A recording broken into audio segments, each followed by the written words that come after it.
Saturday. Christmas comes early. Unbelievable! Welcome to this incredible scene. Bills. To the end zone! Chargers. It's a touchdown! An exclusive NFL game. That's fantastic! Live in primetime. Wow! Only on Peacock. With a Christmas gift to their fans. They're having some fun now. Bills versus Chargers. Saturday, 7:30 Eastern. Exclusively on Peacock.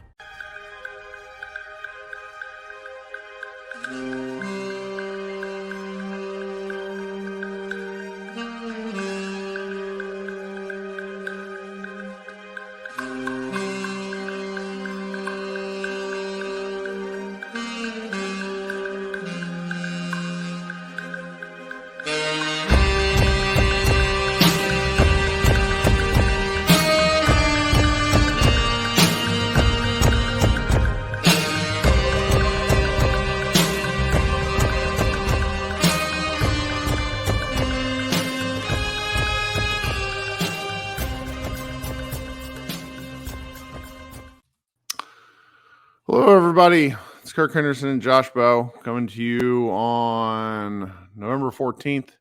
It's about 9:45. I'm joined, as always, by Josh Bowe of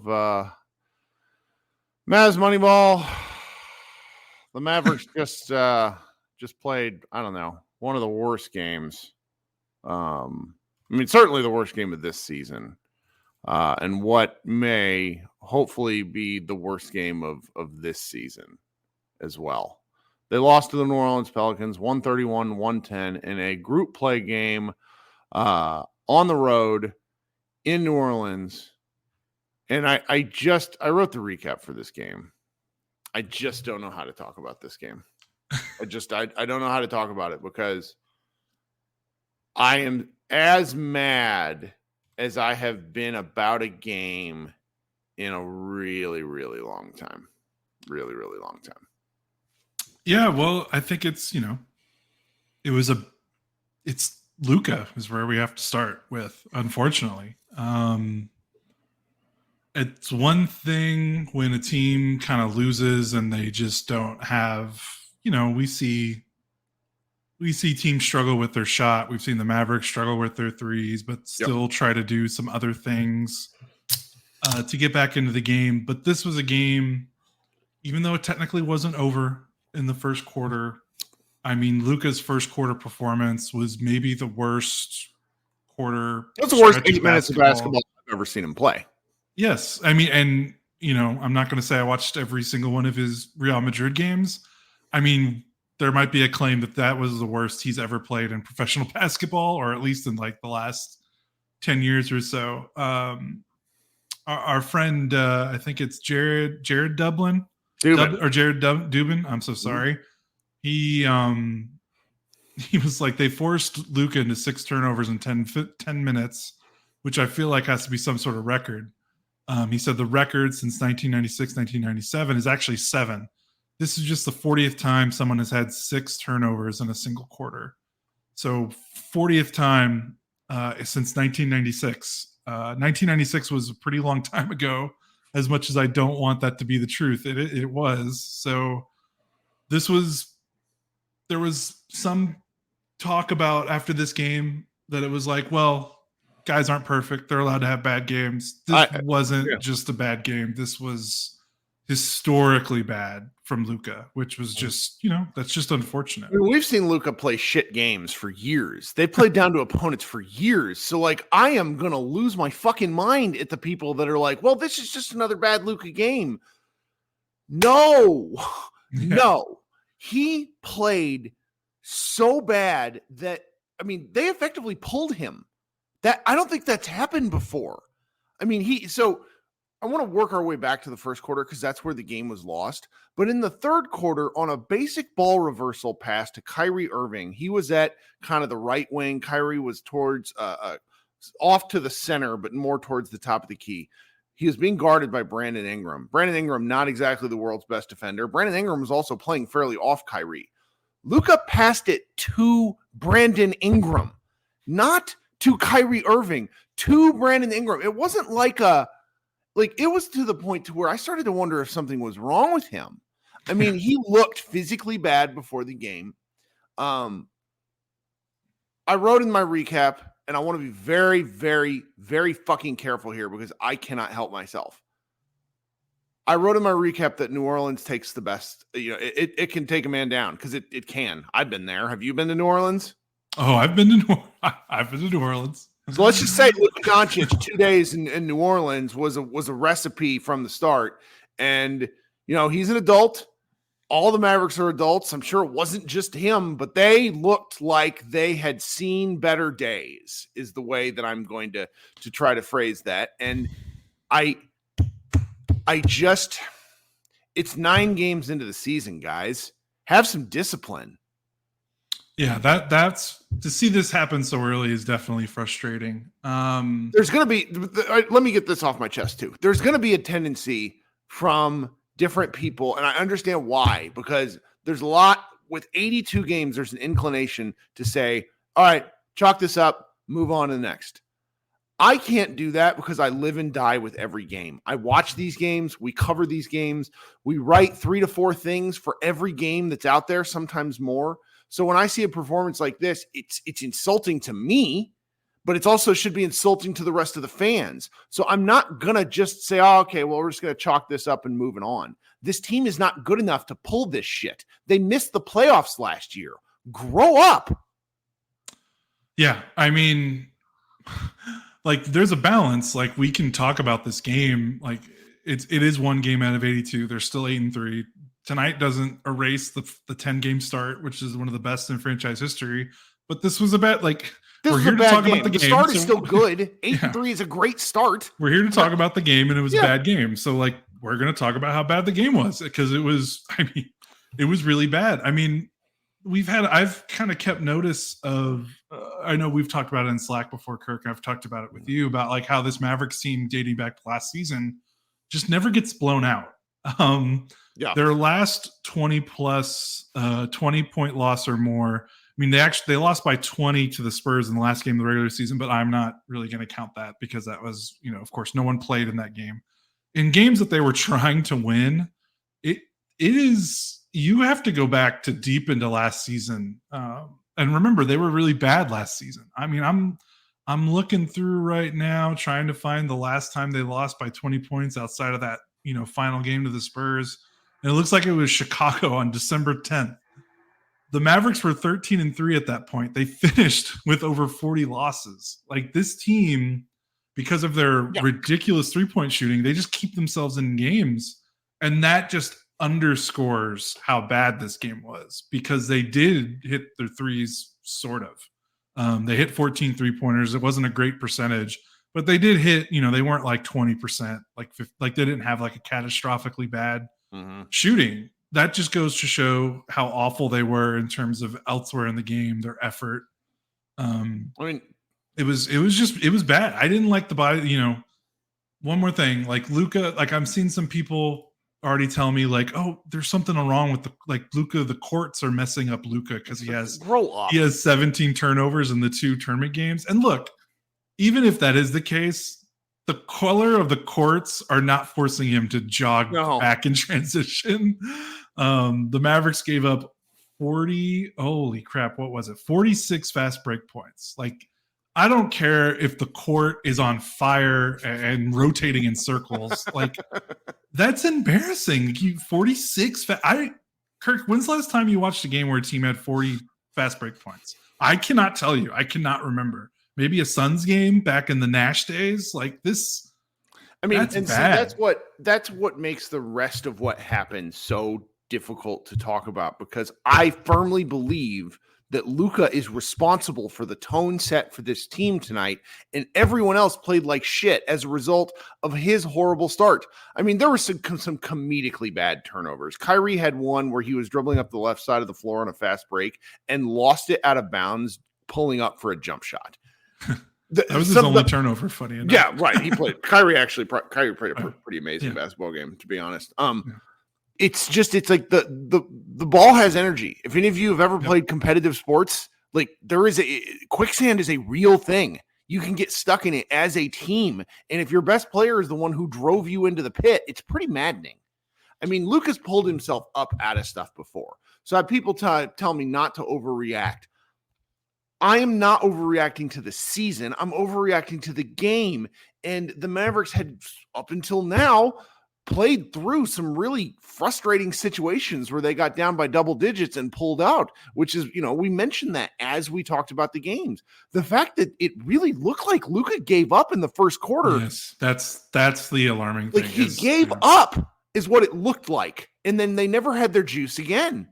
Yeah. And he's the best. I mean, he's the best player. Like other people, I mean, I know that they're all adults. Like this isn't like kids, but you follow the leader for that, by the way. I know, but you follow the leader. Like you're the best player. You set the tone, even if you're not the most vocal guy. Like your energy can rub off on other players. Like we've seen when Luka is playing really good defense and really into the game, like that rubs off. And if that can rub off and people compliment Luka, like look how much he's firing up the team with his effort and his defense. And the other side of the spectrum is when he's in a game that he clearly has no business wanting to be a part of, which is, that's gonna, what are the other players gonna think? Like, oh man, Luka doesn't have it. Well, I guess this isn't our, you know what I mean? Well, even if it's human, if it's conscious or not, that's what happens. Right. It's not necessarily that like the guys are looking at him and going, well, he's quitting, I'm going to quit too. It's just a natural human tendency that when your best player isn't doing well, it just kind of, that energy kind of flows to the rest of the team. And the turnovers are what made me nuts. But here's what, like the defense for him was also pretty maddening on a day where we all learned, because none of us knew this stuff, Nekias Duncan put it out, that Luka is basically getting attacked more in ISO situations prior to tonight's game, more than any other player in the league, and is giving up 0.83 points per possession where he is isolated. And if you don't understand what that means, I'll just tell you that before tonight, Luka was borderline elite as a defensive stopper in isolation situations. He's been playing great defense. So to see him die on the vine tonight was just, it's like, come on. I mean, this is where, and we can move on to other players. I'm sure people are talking to me about this. If Luka wants to be the best player on the planet, this cannot happen like this. You are allowed to have bad games. You are not allowed to quit. You are not allowed to stop. You keep coming and you keep coming and you find a way to help your team win. We've seen it with Jokic. We've seen it with Giannis. And even to a point, we've seen it with Embiid, even though I don't like Embiid very much. That took a lot for you. I'm really proud of you. I believe in Luka Doncic. I want to see him become the best player on the planet. I want him to silence all these haters, but I am growing increasingly frustrated with the fact that he makes a lot of us look stupid at the worst possible times in really bad ways. It's like, come on, push through. Yeah, I mean, that's the thing. It's one thing if it was like, if he had this quarter, we would still have to talk about it. Yes. But it never got better. Like that was probably the most discouraging part of it. It didn't look like there was an attempt at any point in the game to change the gears that were turning for him for whatever happened. And it wasn't on the second night of a back-to-back. They didn't travel between games, so there's no jet. Like, I mean, they were in his hotel. He wasn't in his own bed, but like, this wasn't a condition. I can understand some things a little bit more if this was third game in 4 nights, maybe in Denver altitude, or you're going from East Coast to West Coast. None of that happened. They're in the same time zone as Dallas. I think is New Orleans is in the Central Time Zone, right? I feel like at least, but still, it was.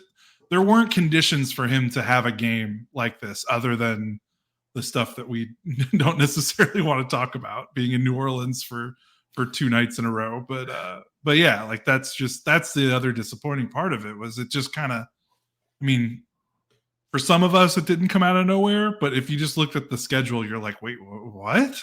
But and also what's really frustrating is we've talked, how long have we been talking? I don't know how long we've been talking so far, but we haven't really talked about like the game. We're like talking about these in energy level and focus and effort. Like we want to talk about like, hey, what's this lineup doing? What's this rotation, coaches, these plays and stuff. And you can't even talk about it with this game because that stuff doesn't matter because Luka made it irrelevant with how he played in the first quarter because the game was pretty much over from there.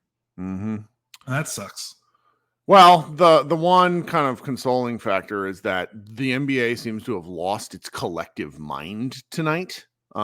because there were 3 ejections a minute and 43 seconds into the Golden State Warriors and Timberwolves game with Draymond Green putting Rudy Gobert in a headlock, like coming flying in like a wrestling match. It seems that there was a double technical on Santi Aldama and Anthony Davis, and then D'Angelo Russell and Desmond Bane. Also a technical foul on Grizzlies coach Taylor Jenkins. So that game's going to get testy. Like as our contributor SJ Basketball says, players care about the in-season tournament. Who knew that competitive sociopaths would care about something that was completely arbitrary? Who knew? That's so funny. You're talking about I know we need to get back to the game, but former SB Nation writer Zeets on Twitter, he reacted to the Draymond chokehold and he said, "Put him in the Taz mission." And if you're a 90s wrestling fan, that hits really well. I haven't thought of that guy in 20 years. That's a great reference. I know. That really got me going. But All so right, we need to laugh when you watch Mavs. I do. Like I feel a little better now after that because I needed something because this game stunk. There wasn't anything, Well, and then shout out to our guy Jack, who needed to be called off the recap at the last minute, so I wasn't even really playing it. And then I had to take all these notes, and all my notes are like angry. It's great, you can tell, like, 'cause I just start writing in caps, and then and then it's like it didn't even matter. It's like, why did I even write notes? Because it's like the team didn't really it was one of those games where like nothing mattered because they just didn't. So let's talk about some of the other things that were downhill from Luka. So the turnovers and the transition defense. Are we worried about the transition defense in general, or are we mainly thinking that tonight was such a bad result of so many horrendous live ball turnovers? I don't think you're going to see the Mavericks give up 40-plus points in transition in another game this season. I'll say that. They give up so many points in the paint. It'd be really difficult, But we don't need 2 things to worry about. But I mean, we're at a trend, right? I mean, the defense has not been good for most of the season overall. There's been some moments.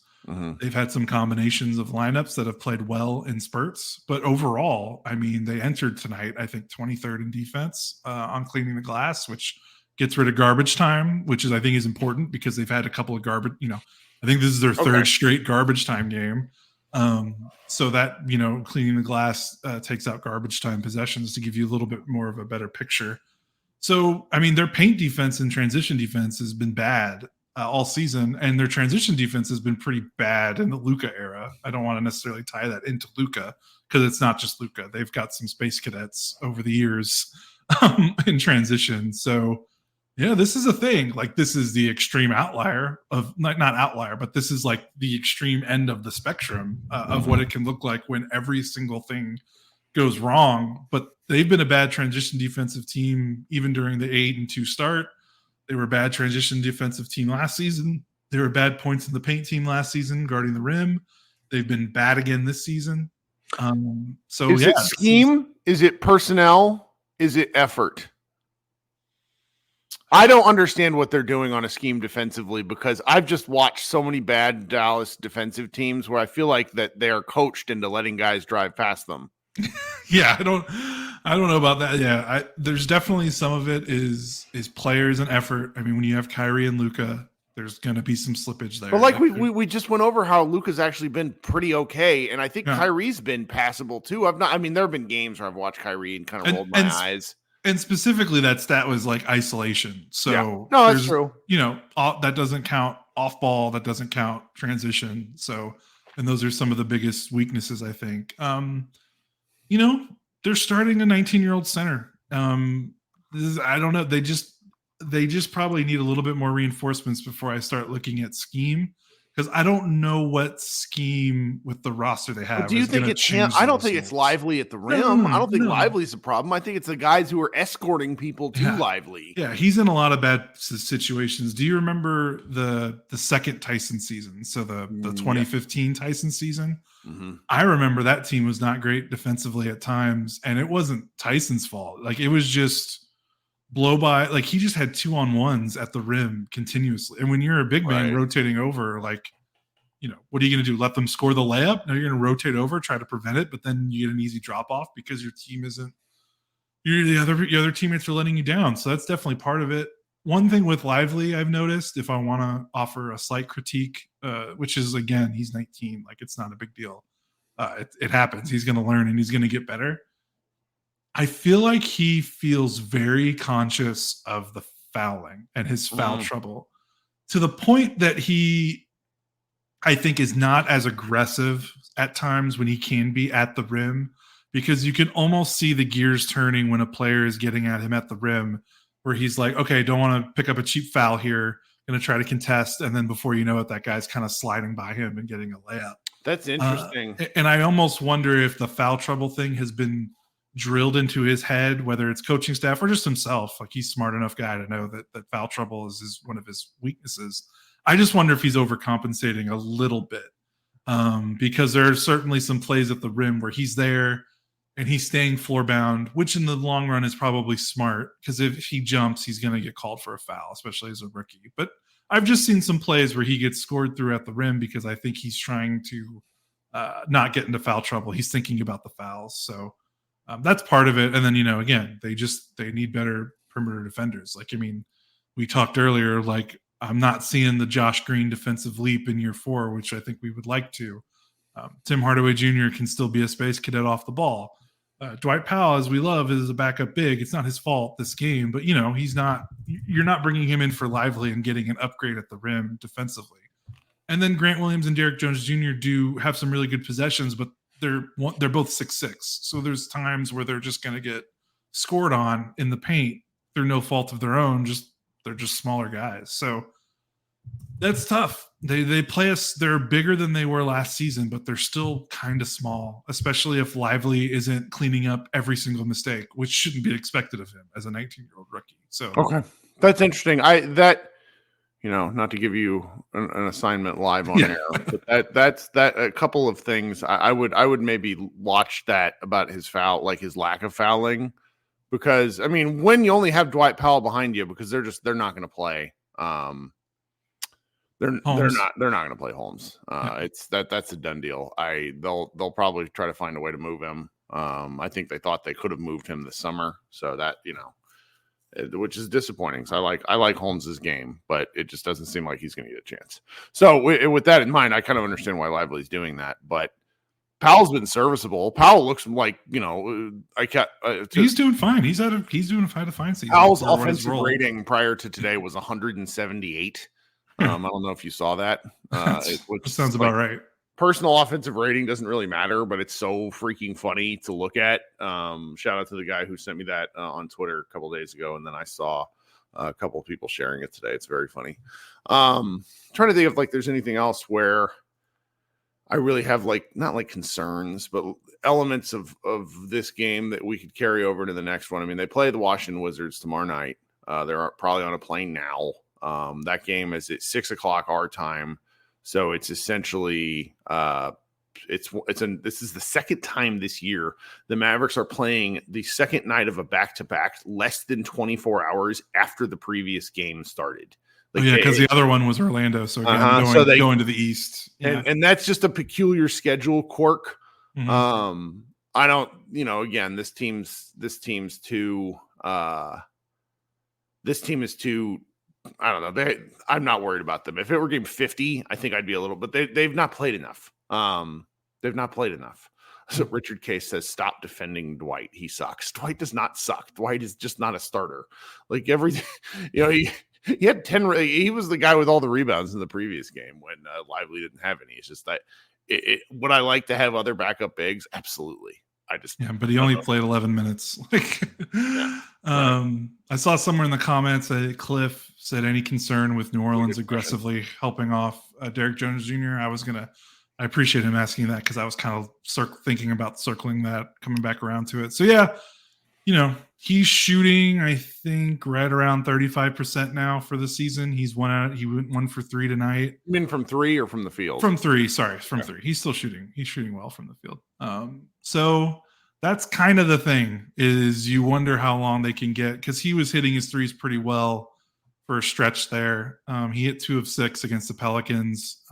When he's hitting threes, everything kind of makes sense. When he's not it can get a little gummy because teams are gonna they're gonna dare him to shoot for as long as the Mavericks want to keep playing him with the starters, because it's an obvious decision. Like, you're giving teams an easy, like, it's kind of a double-edged sword. You're giving teams a really easy way to attack you, attack your offense, but also, leaving NBA players wide open isn't always the best option, because these guys are professionals. So that's going to be something to watch. How do they try to get around it? Do they try to maybe move him a little bit more? He was moving. I mean, he had a couple early dunks, diving and cutting and that sort of thing. And I just, if you're going to trap Luka that high, the release valve that's where I think, we've yet to see, or at least that much, Grant Williams or Kyrie Irving as the screen setter. I think you have to try more stuff like that. Yeah, Grant set some screens. He caught in a couple of 3-on-4 or 4-on-3s. He had a really awkward mid-range miss on one of them because it was just an uncomfortable thing. But yeah, I mean, historically, doubling Luka has been a death knell for teams for like the last couple of years. So I'm not necessarily that concerned. But if teams start to shade, not necessarily maybe hard doubling, but having an extra defender in the paint, on the weak side, that can cause maybe some cascade of issues if Jones isn't hitting. But again, like you said, Jones is a pretty good cutter. He's not a stagnant player in terms of, he's not just a standstill guy. Like he's a good cutter and he can finish well. So I think we'll need to see. The thing that's tough is that if Green is not, because the counter is like, okay, if they've run the course with Jones as a starter and he hits a really bad slump, they need to make a change. The natural move is Green. But if Green's defense does not get better, that's a real tough proposition, because they really need the Grant spot and the Jones spot to be not just solid. They need to be plus defenders. So if you're replacing Jones with Green because Jones is going through a slump, Green has to be better defensively. He just has to. And so that'll be, I think, something to watch going forward. Sure. And the Green defensive stuff is something we've touched on a little bit. It's things he can clean up. Yes. He's just 23, however old he is kind of, when I'm not kicking Josh Green, I'm willing to admit to that. Yeah. Let's see here if there's anything else that's out there. The Wizards have been historic. Like they scored 1 point in the final 7 minutes, I think, the other night of a loss. No, 1 field goal in the final 7 minutes of a loss the other night, that they were up the whole game. The Wizards are exactly the kind of team, though, I will say this, that can put up point. Like if Jordan Poole, with the kind of defense the Mavs have been playing, Poole has been atrocious, but he could definitely get hot. Kyle Kuzma is the kind of forward that has just killed Dallas. Just killed. Yeah. Like I hate Kyle Kuzma on principle, just because I thought he was one of these Lakers that was overhyped. And the problem with that take is Kyle Kuzma is pretty fucking good. And he's just the kind of guy. I think Grant Williams will probably get that tough assignment. I'm looking forward to that game. Obviously, because it'll be early, we'll be able to get that out of the way. Yeah, that's a nice reset. For weird reasons, Washington has been a team they've struggled with lately. They lost both games to the Wizards last season. So, this Wizards team is way worse somehow. So, I don't know.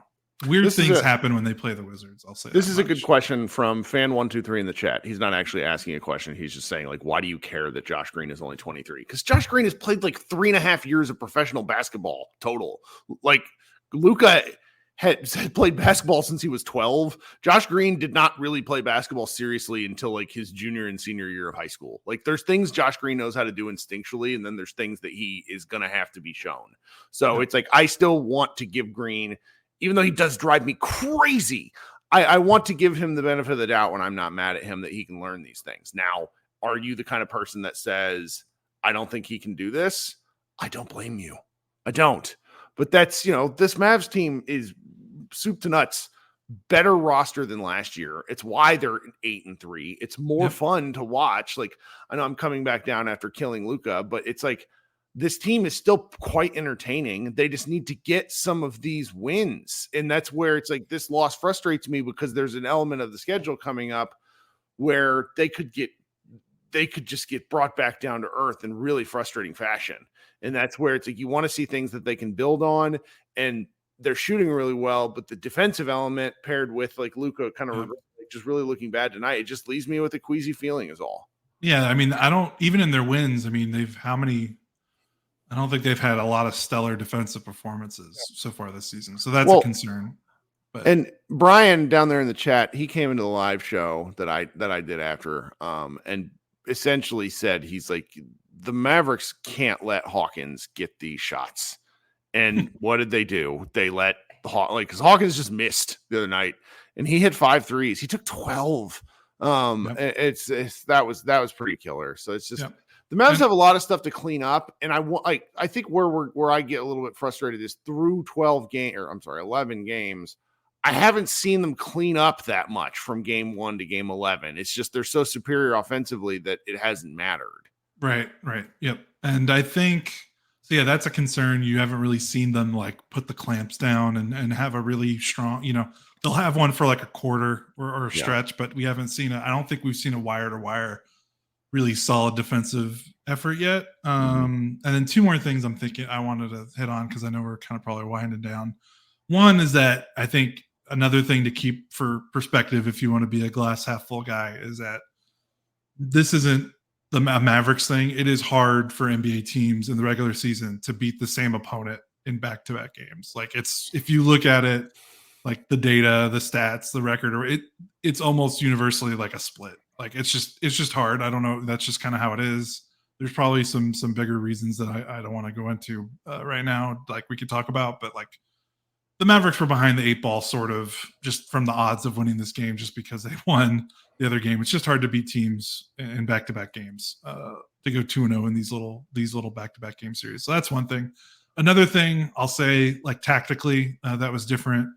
Boy, oh boy, was it a big difference for New Orleans having Herb Jones in the starting lineup opposed to Jordan Hawkins, like replacing your 6'5" rookie guard who isn't really known as being a great defender with like your all NBA level, your all defense level wing.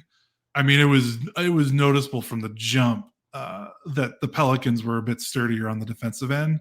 And that's part of what was a little disappointing about this game was the Mavericks didn't really react to that. Like Herb Jones lives in the passing lane. Like there were 3 passes that I remember off the top of my head where they passed to him. He didn't even have to do anything. It's like they threw the ball to Herb. It's like, yeah, like you would have get fired up again. I know. You just would have liked to be like, hey, you're not playing the same lineup again. You can't just do, Yep. They needed to do something different, and they just kind of rolled out there like they could just do whatever they wanted, and they were playing a very different Pelicans team tonight. That's for sure. So that's true. Okay. I'm not going to do a live show tonight because we have another game tomorrow. I'm still tired from baby stuff. I got to go to bed. Right over to Mavs Moneyball. We had some good posts today. I liked a lot of what the team turned in writing wise. So if you've not been to Mavs Moneyball yet, go through, scroll around. We post anything between 2 and 4, sometimes more posts per day, and we'll be back tomorrow night to recap this game, and then I'll try to do another fan live show after the fact. But I think if I talk more about this game, the more I talk about this game, the more likely I am to say something extremely stupid, and I just need to stop while I'm ahead. Let's keep your blood pressure. No, it's not blood pressure. Like I try not to let fans yelling at me affect my takes, but like I'm gonna get yelled at for this one tonight because like I was already like I had this one guy who messaged me was like, Luka's not a point guard, and I'm just like, whoa, 4-time All NBA point guard. I know Luka Doncic is not a point guard. He's not an athletic. It's like just like I love talking basketball with people, but I need people to stop being this kind of silly with like defending of Luka and things. And it's like, I know. We'll Whatever. be okay. It's the internet. This is what I love talking to people. So sometimes I'm going to get, I need to let stuff roll off me more, but that wouldn't make any sense. All right, everybody be good. Thanks for hanging out with us. We'll talk to you guys tomorrow and go Mavs.